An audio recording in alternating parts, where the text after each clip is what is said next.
Good morning. আশা করি সবাই ভালো আছো আর সুস্থ আছো। তো সকাল সকাল আমি হয়ে গেছিলাম রেডি, কারণ আজকে ছিল আমাদের বাড়িতে সত্যনারায়ণ পুজো। তো পুজোর জোগাড়যন্ত্র তো তখনও পর্যন্ত কিছুই হয়নি। ওদিকে মা বসে করছিল মন্দিরের ভিতরের, আমি সাইডে বসে ফল কাটছিলাম। ফল কাটার দায়িত্বটা আমার কাঁধেই পড়েছিল। তো প্রথমে সিন্নির জন্য কলা বাছতে বলেছিল আমাকে, তো কলাগুলো গুনে আগে আমি সাইড করে দিয়েছিলাম। তারপর আমি ফল কাটা শুরু করে দিয়েছিলাম। আমার ফল কাটা মানে খুবই ধীরে সুস্থে, কারণ আমি তেমনভাবে স্পিডে কিছু করতেই পারি না, বিশেষ করে কাটাকুটির ব্যাপার দিক দিয়ে। ওই জন্য আমি সময় ধরে একটু আগে থাকতেই বসে পড়েছিলাম ফল কাটতে। আর ওদিকে মাও এটা ওটা বলছিল, সেটাও করে দিচ্ছিলাম, এনে দিচ্ছিলাম।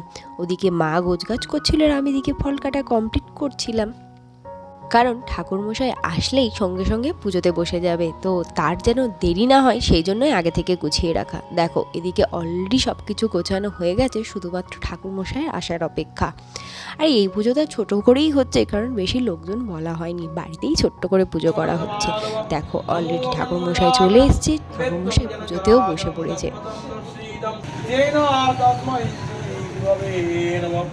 ওম নমঃ